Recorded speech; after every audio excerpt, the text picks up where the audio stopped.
May 1945. The war is dying, but it refuses to die quietly. All across Germany, the air is thick with the smell of burning timber, diesel smoke, and the bitter stench of fear. Whole cities have collapsed into fields of gray rubble. The roads are torn, buildings cracked open like hollow bones, and the sky, once covered by banners and promises, now hangs heavy and silent. In this ruined world, boys who never had the chance to become men wander like ghosts, trapped between the lies they were raised on and the truth now crashing down around them. 15-year-old Lucas Weber stands at the edge of what used to be his hometown. Only a month earlier, he had marched through these streets in his Hitler Youth uniform, full of certainty and pride. They were told they were the future. They would rebuild Germany, defend it, become heroes. Now, the uniform he once polished daily clings to his body like a reminder of everything he wants to forget. His face is streaked with dirt, his hands trembling from hunger and exhaustion. Buildings lie in piles around him.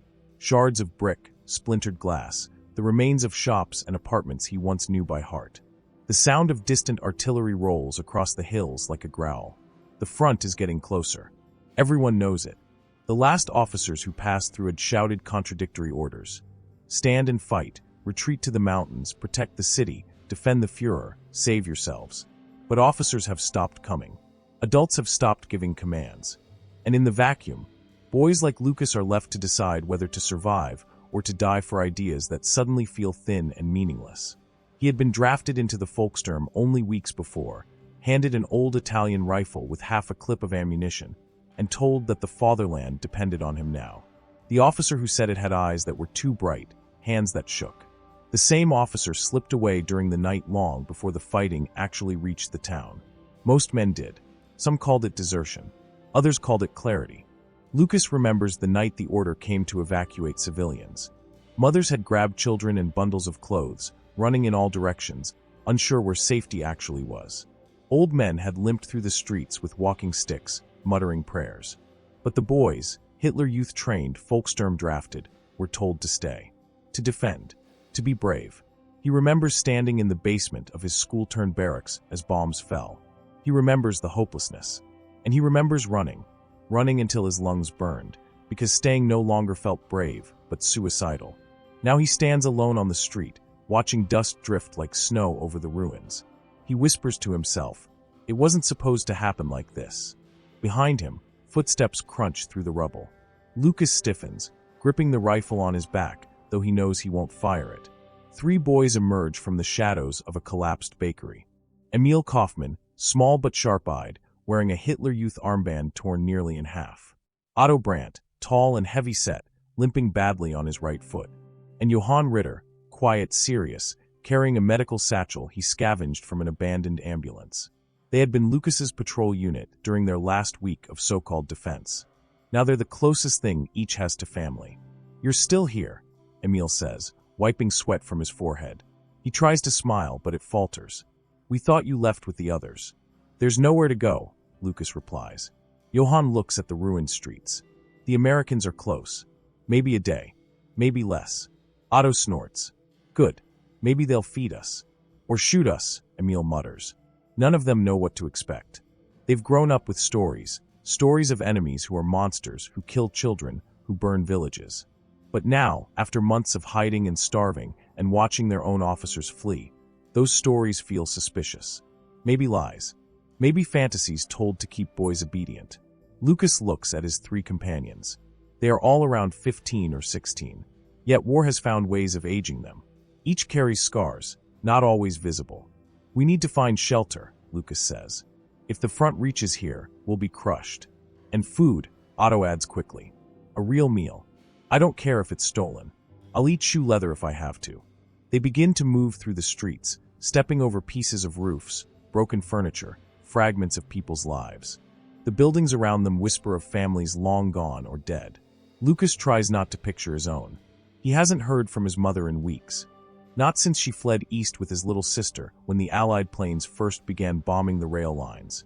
His father, a soldier on the Eastern Front, hasn't written in months either. Lucas tries to believe they got away safely, that they're somewhere far from the fighting. But the truth gnaws at him. He may be all that remains of his family. They approach a partially collapsed church. Half the roof has caved in, but the doorway is intact.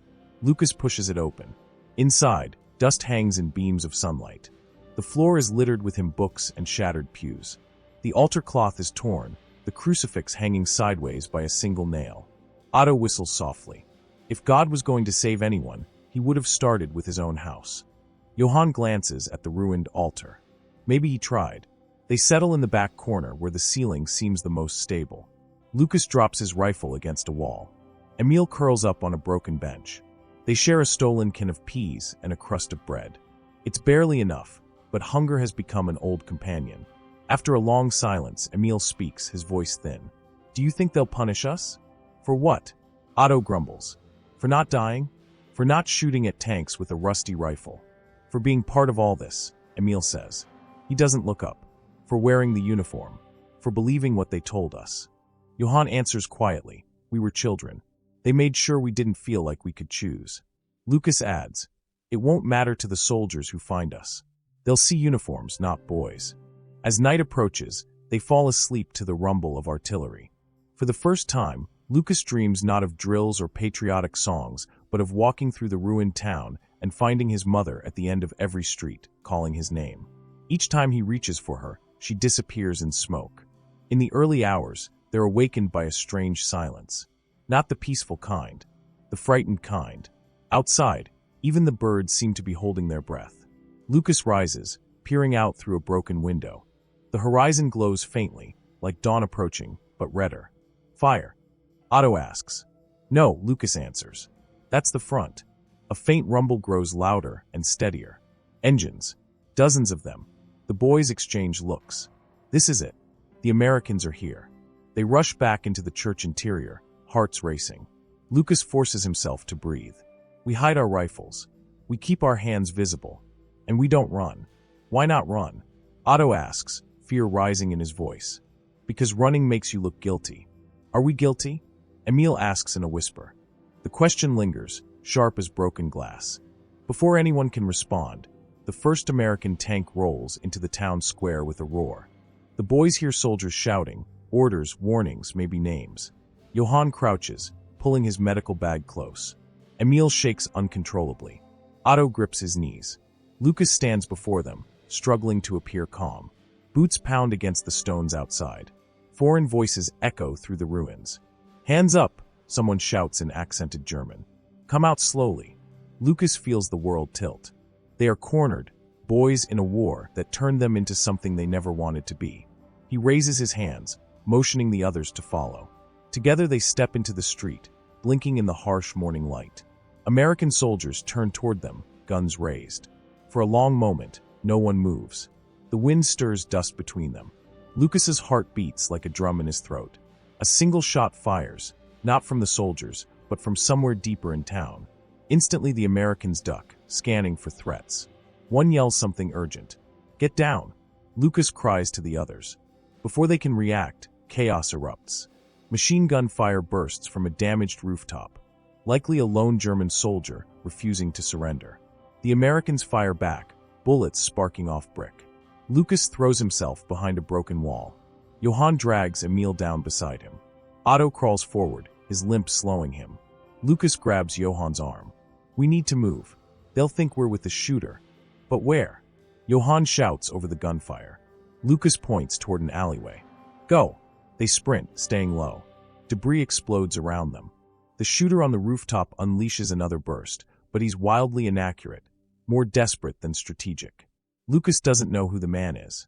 He only knows the man is sealing all their fates. They dive into the alley, panting, hands scraped, legs trembling. Otto curses. We're dead. They'll never trust us now. Johann peeks around the corner. The Americans are advancing. They'll take him out soon. A final burst of gunfire echoes. Then silence. The shooter is dead. But so might be any chance of the boys being seen as harmless. Lucas swallows hard. We go back. Slowly. Hands up. We tell them we weren't involved. Emil's voice quivers. What if they don't believe us? We try anyway, Lucas replies.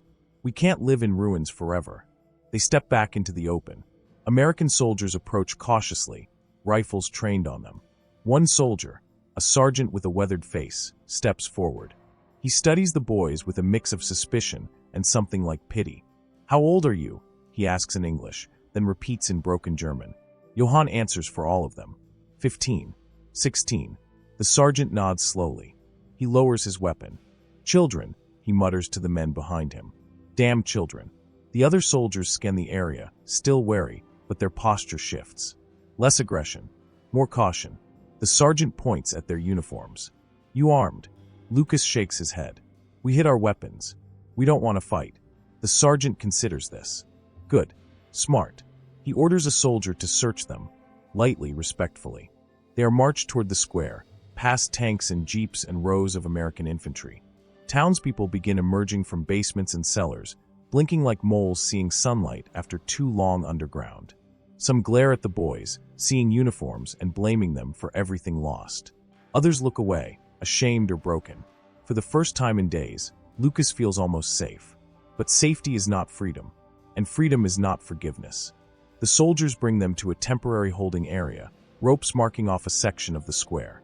A few other boys are already there, some wearing remnants of Hitler Youth uniforms, others in civilian clothes but clearly of fighting age. One boy cries quietly. Another stares at the ground as if trying to disappear. The sergeant stops Lucas's group at the edge of the rope. "You'll stay here," he says. "You'll be questioned, but nobody's gonna hurt you if you cooperate.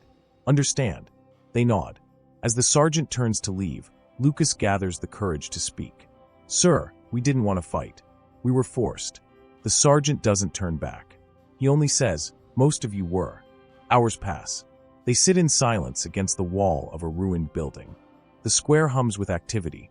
American engineers checking for mines, medics tending to the wounded, voices calling for civilians who may be trapped under rubble. Emil breaks the silence. "Do you think this is the end?" Johann answers, "For the war, yes. For us? I don't know." Otto leans his head back, staring at the sky. "I thought we were supposed to become heroes. That's what they told us. But now I just want to stop feeling scared."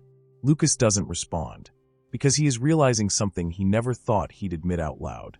More time marching and saluting than dreaming? What does he do with the weight of everything he witnessed? He eventually drifts into sleep, but dreams offer no peace. He sees himself again in the burning streets, running with his rifle, unsure if he is the hunter or the hunted. He hears the cries of civilians, the propaganda songs, the lies they were fed. He wakes gasping, sweat on his forehead that he is scared too. Not of the Americans, not of dying, but of living in a world that will demand answers he doesn't have. Evening approaches. The soldiers bring them water and bread. The kindness feels strange, almost painful. Lucas thanks the soldier who hands him a canteen. The soldier gives him a tired smile. As darkness settles, the boys huddle together for warmth. The sounds of war have faded, replaced by distant murmurs, a crackling radio, and the occasional shout. Lucas gazes at the shattered skyline. What happens to boys who weren't allowed to be boys? He wonders aloud. Johann, eyes half closed, answers softly. They have to find themselves again. If they can. The night deepens. The town smolders. And in the ruins of the fallen Reich, four boys sit waiting for a future that feels both terrifying and unknown. They do not yet know how deeply the war will scar them, how guilt will follow them into adulthood, how silence will become both shield and prison. But for now, they cling to the only truth left. They survived, and survival demands something they have never been taught: how to live with the past. Morning comes quietly, almost shyly, as if the sun itself is unsure it has permission to rise on a defeated nation. Lucas opens his eyes to a cold ache in his back and the smell of smoked brick. Around him, the other boys are still asleep. Emil curled like a stray cat, Otto snoring softly, Johann sitting with his head resting on his knees, half dozing but alert enough to wake at the slightest sound. American soldiers move efficiently through the square, preparing transports, speaking into radios, passing out food to civilians. The war feels strangely distant now, as though it belongs to a different lifetime. But its weight lingers over everything. A young American private approaches with a clipboard. His uniform is crisp, but his face is too gentle for a world this ruined. He speaks slow, careful German. "You boys need to come with me. There will be interviews." Interviews. Lucas tries not to flinch at the word. It could mean anything: release, imprisonment, accusation, misunderstanding. They follow the private to a tent near the edge of the square. Inside, a table sits with two chairs. Behind it is an American officer with tired eyes and a cup of coffee gone cold. "You four were captured yesterday?" the officer asks in English. The private translates. Lucas nods. "We surrendered. So we understand." The officer motions for them to sit. "We need to document all Volkssturm and Hitler Youth units still operating in the area. Just answer honestly. The war is effectively over. No need for bravado. Honesty." The word feels foreign. Johann speaks first. "We didn't fight. We were hiding in the church. The shooter on the rooftop, we didn't know him." "I know," the officer says. "We checked the body. He was much older. Probably an SS straggler." Emil shivers. "SS. They terrified even us." The officer studies them. "Most of the world thinks all Germans are the same. But the more towns we liberate, the more we see the truth. Fear makes people do things they wouldn't normally do." Otto's voice cracks. "We didn't choose. We just wanted to live." "I know," the officer says again. He gestures at his notes. "Give me your names, ages, family locations if known, and the name of any commanding officer you reported to." They answer each question with shaky voices. Lucas feels a strange, growing shame. Answering these simple facts feels like peeling skin from a wound. When asked about his parents, he hesitates. "My mother left with my sister," he says quietly. "I don't know where they are now. My father, he was on the Eastern Front." "Was?" the officer asks gently. Lucas nods but cannot speak. The officer finishes writing. "You're not prisoners. You're displaced minors. You'll be moved to a civilian camp for children. Safer than here." Emil looks terrified. "A camp. A safe one," the officer clarifies. "Food. Beds. Doctors. Other boys. No soldiers except guards to keep you protected. Understand?" Lucas exhales slowly. He had expected punishment, anger, maybe even retribution. But this feels almost like mercy. The boys are escorted outside. A truck waits beside a fountain cracked in half. Other youths climb aboard, some younger, some older, some limping, some wearing rags that used to be uniforms. They look at each other with hollow eyes full of unspoken questions. "What were you forced to do? What did you see? What did you survive?" The ride out of town is quiet. Lucas watches ruins pass by, each shattered building a grave for a world he once believed would last forever. As they drive past the outskirts, he notices something that makes his chest tighten, a farmhouse burned to its frame. He knew the family who lived there, a girl he used to see at school festivals. She once shared candy with him. Now the home is nothing but blackened beams. None of them were spared. No one was chosen. War took everyone it could reach. The camp is a cluster of tents and wooden huts near a forest clearing. Not prison-like, more like a makeshift orphan village. Children chase each other weekly, starved bodies trying to remember how to play. A nun hands out blankets. A Red Cross doctor checks pulses and wounds. An American soldier fills cups with stew. Lucas feels out of place. He does not know how to act in a world where no one is screaming orders at him. That night, the four boys are assigned cots in a shared hut. Emil falls asleep almost immediately, comforted by the soft mattress. Otto eats an extra bowl of stew before passing out. Johann cleans and organizes his medical bag, as if routine is the only thing keeping him upright. Lucas lies awake, staring at the wooden ceiling. The silence is loud, too loud. He wonders what comes next. What becomes of a boy who spent? Johann sits up across the hut. "Nightmare again?" Lucas nods. Johann whispers, "Me too." Weeks pass. The boys adjust to camp life slowly. They help distribute food, gather firewood, clean in exchange for extra rations. The Americans treat them with a mixture of caution and pity. The Red Cross workers treat them like wounded children. Because that is what they are, though none of them feel like children anymore. Otto gains weight again. Emil smiles occasionally. Johann volunteers at the infirmary and shows remarkable calm caring for the sick and the dying.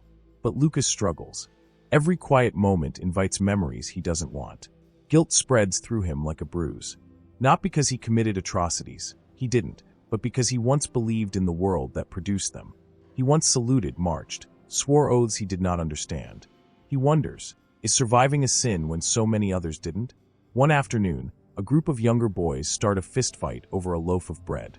Lucas steps in to break it up, grabbing the bigger boy's wrist. The boy recoils, fear and hatred in his eyes. "Don't touch me, Hitler boy." Lucas freezes. The other children stare. Some whisper. Some step away. He realizes in that moment that the uniform may be gone, but the stain remains. He is seen as part of the old world, part of the machine that lied, hurt, and destroyed. That evening he sits alone behind the huts, staring at the tree line. The sun bleeds into the horizon, deep red, like the sky itself remembers all the blood it watched fall. Johann finds him. "You haven't eaten." Lucas shrugs. "Don't feel hungry." "That boy earlier," Johann says carefully. "He didn't mean it." "He did," Lucas replies. "And he's right. We may not have killed anyone, but we were part of it. We believed the posters. We sang the songs. We wore the uniforms. We were children," Johann says firmly. "Children taught to worship lies." Lucas clenches his jaw. "I still feel like I carry something heavy. Something wrong." Johann is silent for a long moment. Maybe that's not guilt. Maybe it's understanding. Understanding what? That we never want to be used like that again. Lucas does not answer, but Johann's words settle deep inside him. One morning, the Americans post a list of names outside the command tent. Children who have confirmed surviving relatives. Crowds gather around it each time new names appear, a mix of hope and terror in every face. Emil presses forward, eyes searching desperately. Otto hovers behind him. "My aunt." Emil suddenly shouts. Her name is there. She's alive. He laughs, truly laughs, for the first time since Lucas met him. Otto claps him on the back, grinning wide. Lucas smiles too, though the smile aches. 2 days later, Emil leaves the camp with a Red Cross escort. He hugs each of them tightly, promising to write letters if allowed. As he walks away, Lucas realizes something.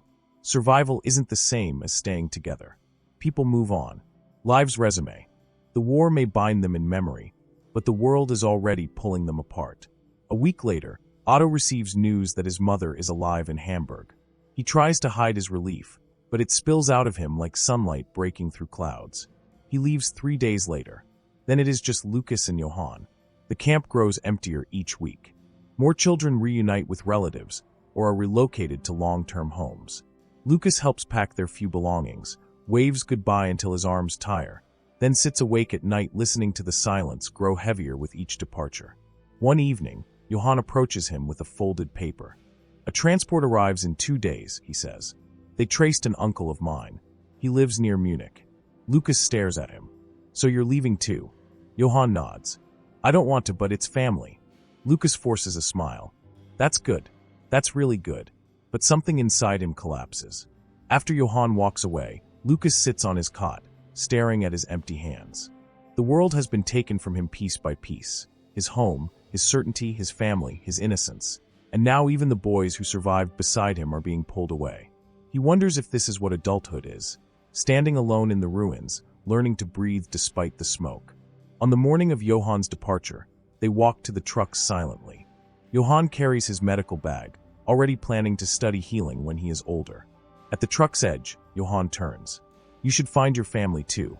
"I don't know where they are," Lucas says. "Or if they're alive."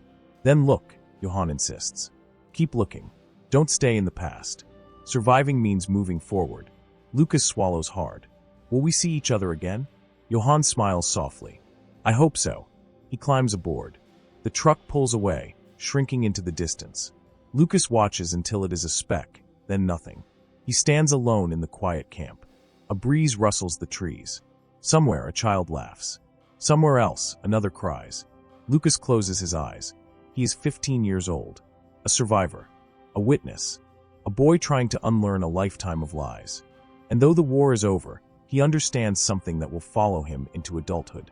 Peace does not erase the past. It only gives you the chance, painful, slow, necessary, to carry it differently. And so Lucas steps forward into a future he cannot yet imagine, carrying his memories like fragile glass. Not as weapons, not as burden, but as truth. The truth of a lost boy of the fallen Reich, trying to rebuild a life from the silence left behind.